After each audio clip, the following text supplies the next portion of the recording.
travaille pour le GRI depuis 1 an et demi maintenant, dans l'équipe Network Relations du GRI. En gros, je m'occupe des engagements et activités du GRI dans différents pays, donc Moyen-Orient, Afrique du Nord, les pays nordiques, très avancés en termes de reporting, le Benelux et la France. Et c'est pour ça que je suis très heureuse d'être parmi vous aujourd'hui.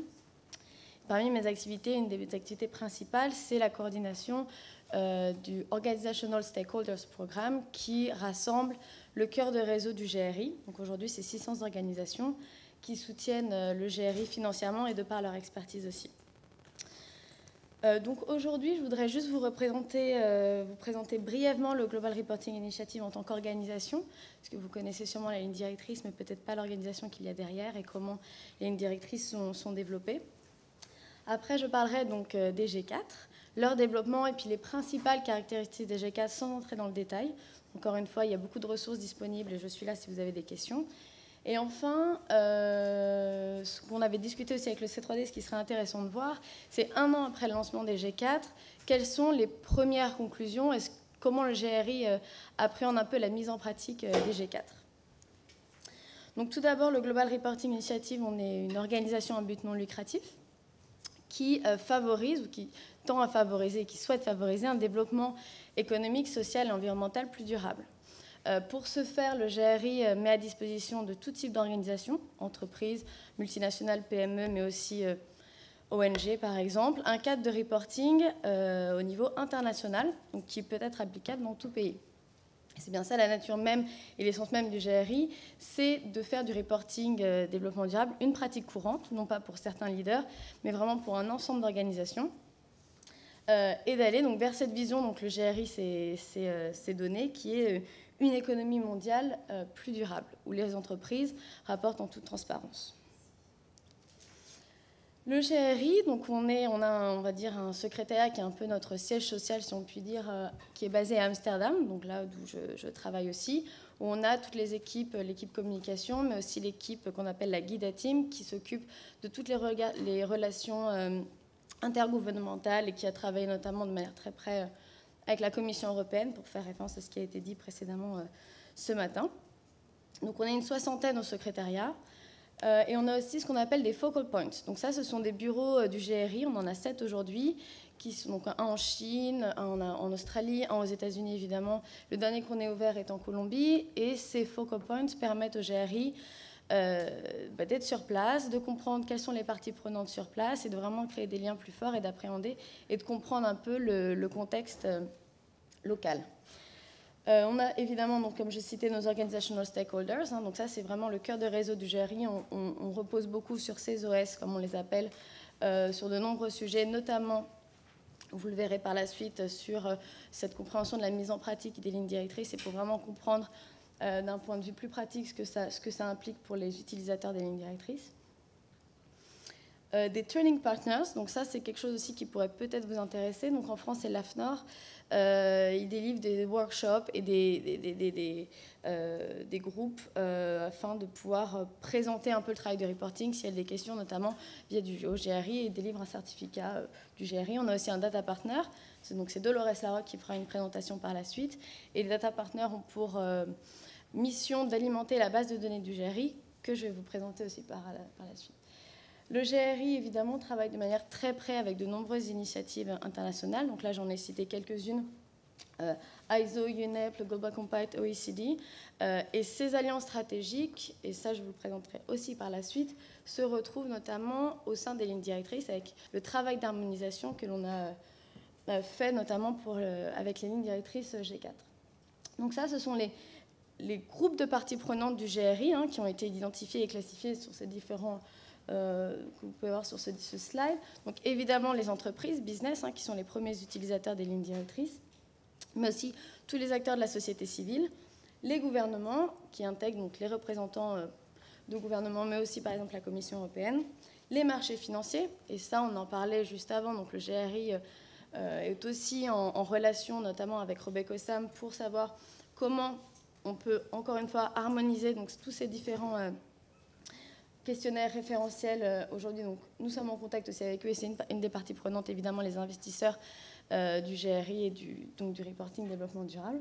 travail. Médiatique et institution, donc là, ça recoupe aussi tout ce qui est les consultants et les académies. Donc, voilà un peu, je voulais vous présenter le GRI, comment nous sommes organisés et en fait comment nous travaillons donc, avec ces différents groupes de parties prenantes. Donc ce n'est pas le GRI tout seul dans ses bureaux qui développe les lignes directrices du GRI, mais c'est bien une implication de toutes ces parties prenantes. Donc pour les G4 par exemple, ça a été 2 ans et demi de travail avec toutes ces parties prenantes. On a eu 80 workshops, on a eu deux périodes de commentaires publics avec plus de 2000 participants pour vraiment comprendre comment, ce qu'attendent les utilisateurs en termes de lignes directrices du GRI, donc les business, mais pas que, aussi la société civile, et les rédacteurs de développement des rapports finaux. Donc c'est vraiment une multi-stakeholder organisation, comme on le dit. Donc c'est vraiment comment appliquer à tous les niveaux tous les parties prenantes que vous voyez ici. Donc pour parler des G4, encore une fois, je ne vais pas rentrer dans le détail, mais je pense qu'il est important de mentionner pourquoi, il y a 3 ans, le GRI a décidé de réfléchir à une nouvelle version des lignes directrices. L'objectif premier donc, des G4 était aussi de simplifier le travail de reporting pour les rédacteurs de rapports de développement durable.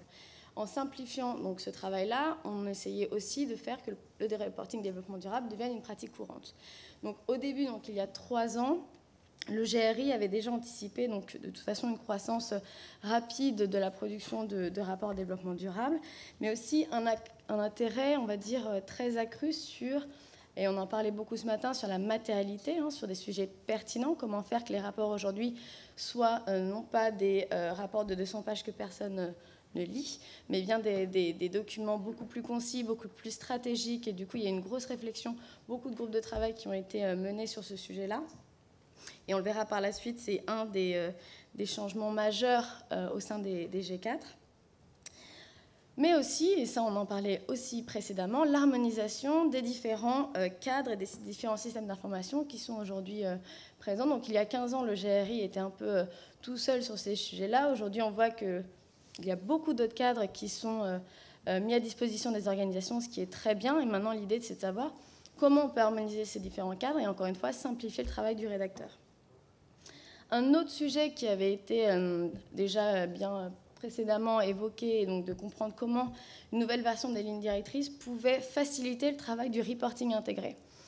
Donc le reporting intégré, on en parle beaucoup, mais c'est encore une pratique, on va dire, on débute sur ces sujets-là, et Dolores Larocque vous présentera après plus en détail ce que ça implique en termes de reporting intégré, mais c'est vrai que les G4 ont été pensés afin de faciliter le travail des rédacteurs dans ce sens-là. Parce que je le rappelle, un reporting intégré, c'est l'intégration des valeurs, enfin des données extra-financières aux données financières. Donc sans un reporting robuste financier et extra-financier, il est impossible de combiner et d'intégrer ces deux types d'informations.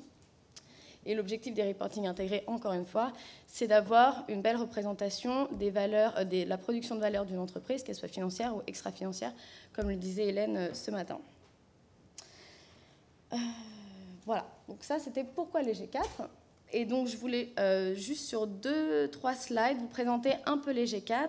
Et tout d'abord, ce slide-là, donc s'il y a une chose à retenir des G4, c'est ce texte que vous voyez en titre, cibler les éléments importants là où ils comptent. Et on parle donc de matérialité. Et les G4 ont vraiment, la philosophie des G4 a changé dans le sens que l'on souhaite aujourd'hui, avec ces G4, pousser les entreprises à vraiment se poser la question de savoir quels sont les éléments les plus importants qui doivent figurer au sein de mon rapport. Donc il ne s'agit plus de traiter de tous les sujets possibles en termes de développement durable, de traiter toutes les informations que l'on peut avoir à disposition au sein d'une entreprise, mais c'est bien après une analyse d'identifier les éléments les plus importants, les plus stratégiques pour pouvoir fixer des objectifs à long terme.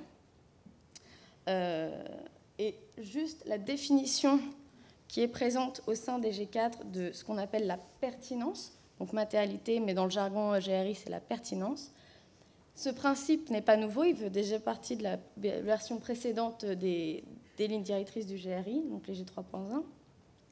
Mais aujourd'hui, dans les G4, il y a un vrai focus sur ce principe de pertinence qui est central.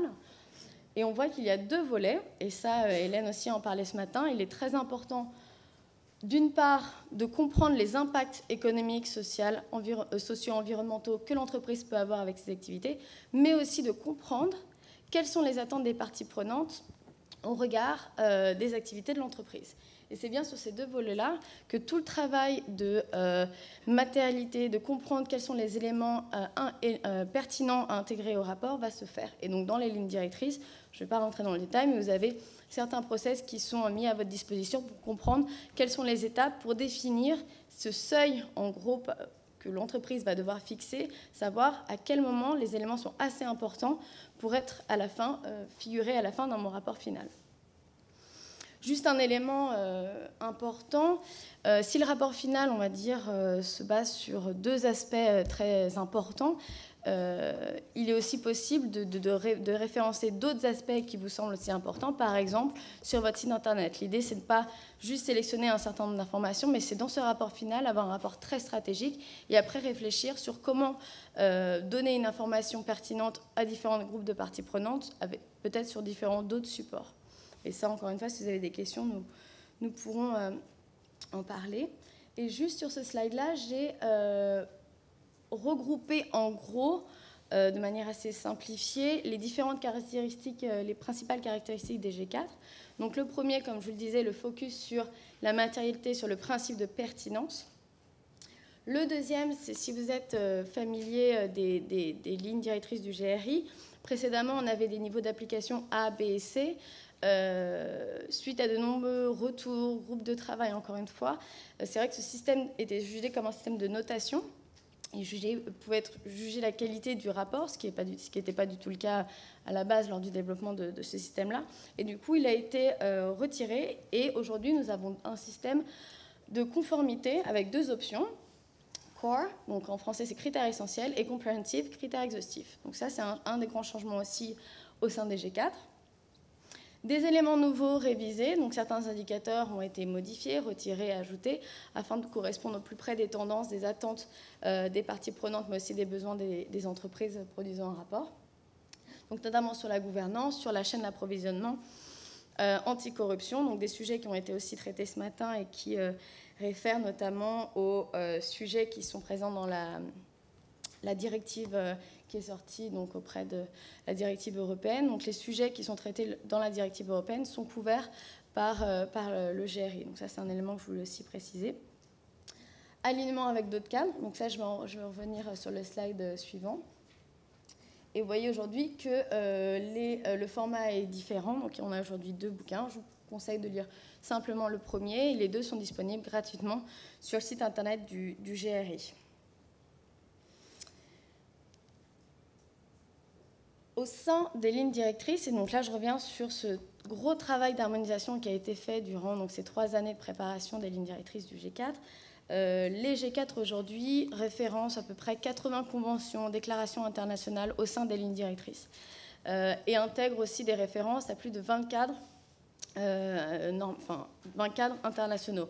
Donc les G4 ont vraiment été pensés comme un outil qui puisse couvrir différents autres initiatives internationales et encore une fois simplifier le travail du rédacteur. Donc on a notamment au sein des G4 l'intégration du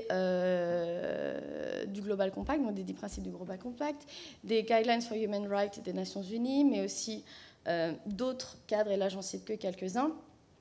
Par exemple, et là c'est lorsque les cadres normatifs, les cadres internationaux n'ont pas été intégrés au sein des lignes directrices, et c'est pour le cas notamment avec ISO 26000 et CDP, le GRI crée des linkage documents, donc des documents de liaison, qui va permettre au rédacteur de pouvoir comprendre comment faire le lien et comment, avec un reporting suivant les lignes directrices du GRI, on peut répondre aussi à d'autres cadres internationaux. Le document que vous voyez ici, Using GRI G4 Guideline, pour le Global Compact, c'est un document qui vous permet de comprendre comment, en répondant aux lignes directrices du GRI, enfin en utilisant les lignes directrices du GRI, vous pouvez directement répondre sur la Communication on Progress du Global Compact. Il y a un autre document qui est en cours de rédaction, qui est un document de liaison avec le cadre de l'IARC sur le reporting intégré. Pour vous, il devrait sortir très bientôt. Je pourrais tenir informé le C3D de cette parution. Les ressources, donc le site internet du GRI est très fourni en termes de ressources. Donc je vous conseille peut-être d'aller faire un tour. Si vous avez encore des questions, il y a un document FAQs qui est mis en place et qui est mis à jour toutes les 2 semaines et qui centralise toutes les questions que le GRI a pu recevoir sur les G4. Ça peut être un document intéressant. Pour les débutants ou pour juste une entreprise qui veut en savoir un peu plus sur les G4 sans lire directement les lignes directrices du GRI, il y a An Introduction to G4. C'est un document de 8 pages qui explique en gros que sont les G4, ce que ça implique en termes de travail. Et c'est vraiment, je pense, un document que vous pouvez partager avec vos équipes aussi pour appréhender un peu mieux les G4 et commencer à comprendre les lignes directrices. Dernier point, le Ready to Report que vous voyez là-haut, c'est un document que nous avons sorti en mai dernier, donc il y a même pas un mois, pour les PME et faciliter le travail de reporting des PME avec un document simplifié. Donc maintenant, la deuxième partie, je ne vais pas trop tarder, mais c'est qu'après le lancement des G4 en mai dernier à la conférence d'Amsterdam, il y a eu toute une phase de diffusion des lignes directrices. Donc il y a eu toute une série d'événements qui a été réalisés. En France, d'ailleurs Hélène Valade était là lors de cet événement avec beaucoup d'autres intervenants. L'événement a été réalisé en novembre 2013. On a eu au total 57 événements, 4666 participants. Et en gros, tout ça pour dire que globalement, à la sortie des G4, les retours étaient assez positifs. Après, donc pour aller plus dans le détail et comprendre vraiment la mise en pratique, le GRI, en septembre dernier, a mis en place ce qu'on appelle un monitoring programme. Et l'idée de ce programme est vraiment de comprendre, parce que c'est vrai que les G4, avec les caractéristiques que je vous ai présentées, impliquaient certains changements, et l'idée a été vraiment de comprendre ce que ça impliquait, donc quelles ont été les opportunités créées pour les rédacteurs, mais quels ont été aussi les challenges, et vraiment comprendre ce qui pourrait être amélioré dans une potentielle prochaine version des G4. Donc, il y a vraiment trois points. Donc, comprendre premièrement les expériences des utilisateurs. Encore une fois, ce qui est intéressant, c'est de savoir les utilisateurs expérimentés, donc des entreprises qui ont 10 années derrière elles de reporting, mais aussi les débutants, savoir comment les G4 peuvent être un outil efficace pour eux, et aussi que ce soit une multinationale, mais aussi une PME. Donc on a pris contact avec différents types d'organisations, recueillir donc les points de vue sur les points forts et les faiblesses des G4, et identifier les domaines qui peuvent nécessiter clarification, amélioration.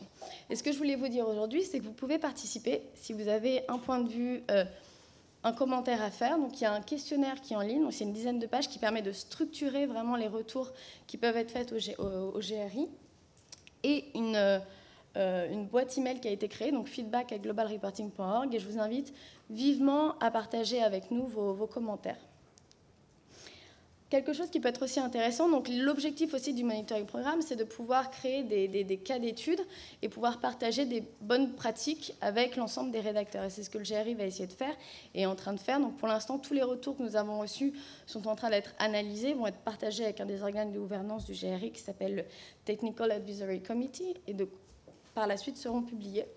Mais d'ores et déjà, il y a un article qui a été publié sur le site du GRI et qui a été au sein de la newsletter, qui est A Closer Look at Remuneration in G4. Je ne sais pas si vous le savez, mais la rémunération a été un des sujets un peu touchy au sein des G4, parce qu'aujourd'hui, il a été demandé qu'un certain nombre d'informations sur la rémunération des dirigeants soient communiquées, notamment pour un level comprehensive. Je ne vais pas rentrer dans le détail, mais ce qui est intéressant, c'est de voir que Gaz Natural a participé à cet article et a partagé ses expériences en disant que oui, évidemment, c'est un challenge, non seulement par la nature même de l'information, qui n'est pas forcément à la base d'une information que les entreprises veulent partager, mais aussi parce que le fait que ces informations-là n'étaient pas disponibles à la base. Donc du coup, ils expliquent un peu tout ça. Et on voit bien que même si c'est difficile, c'est possible, et c'est bien aussi l'objectif des G4, c'est de dire que ce travail-là, c'est un travail de long terme, et que petit à petit, on espère que les entreprises vont tendre à une meilleure transparence sur différents sujets, notamment la rémunération des participants. Donc c'est sur le site internet du GRI, et je vous invite aussi à suivre la newsletter du GRI pour toutes ces questions-là. Donc vous pouvez trouver ça sur le site du GRI. Autre information qui peut être... Ah, merci beaucoup, je meurs de soif. La base de données du GRI, qui est bien sûr disponible pour vous, hein, gratuit. Oh, je peux lire, merci. Vous pouvez y accéder. Et je pense que, moi, c'est un outil que j'apprécie particulièrement. Parce que vous voyez, avec les fonctions search, benchmark, vous pouvez vous-même faire votre propre benchmark en fonction, si vous souhaitez avoir accès à tous les reportings G4, tous les reportings G3 d'un certain pays, d'un certain secteur, d'une entreprise particulière, vous pouvez le faire directement sur cette base de données. Point important, c'est que cette base de données n'est pas exhaustive, puisque nous reposons grandement sur les données qui sont partagées par nos data partners dans le monde entier. Donc on l'alimente petit à petit, mais encore une fois, elle n'est pas exhaustive, mais je vous conseille fortement d'aller visiter cette base de données. Et l'outil benchmark, vous pouvez faire un benchmark au niveau des indicateurs. Donc c'est un peu plus précis que juste avoir accès au rapport. Ça peut être aussi intéressant. Au jour d'aujourd'hui, il y a 207, au jour d'aujourd'hui, au 10 juin, il y avait 207 rapports G4.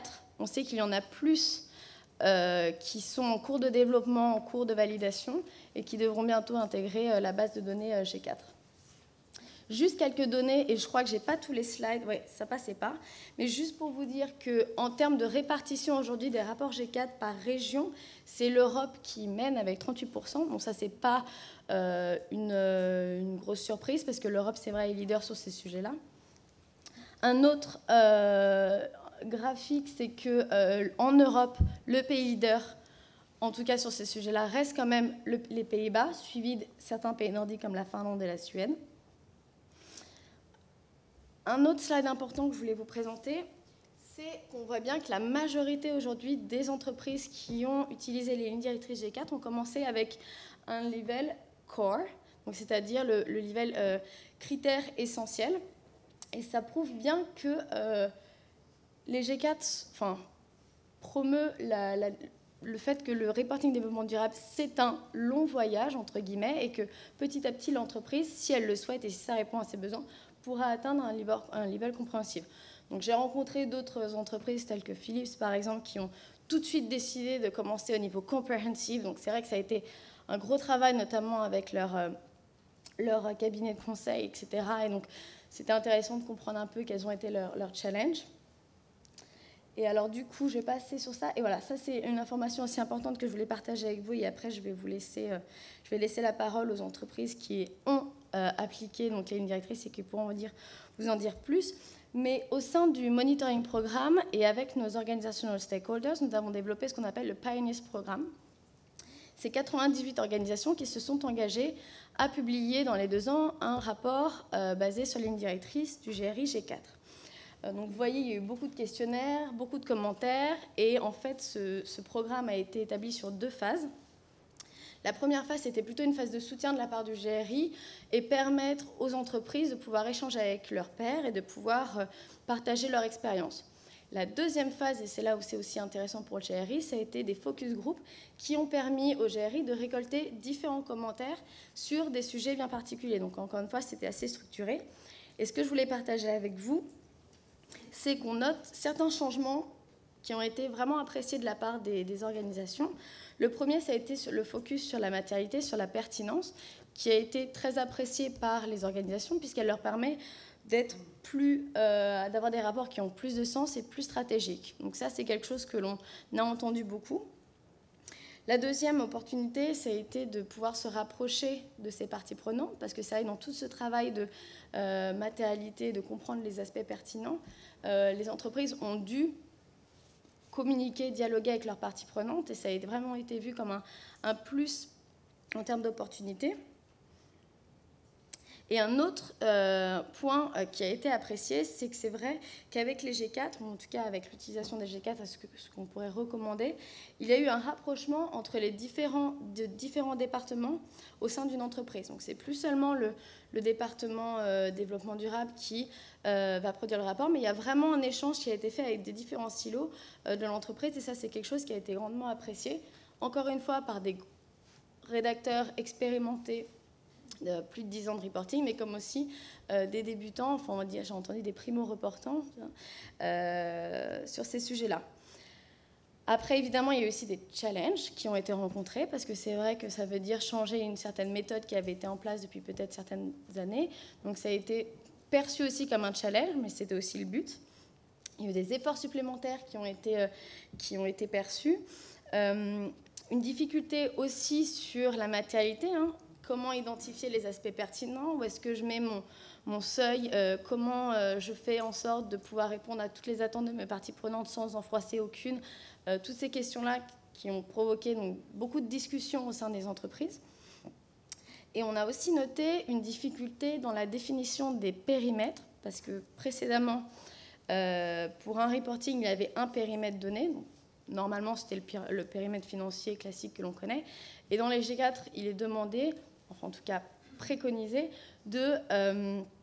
pour chaque aspect qui va être identifié matériel pertinent, l'organisation doit définir un périmètre particulier.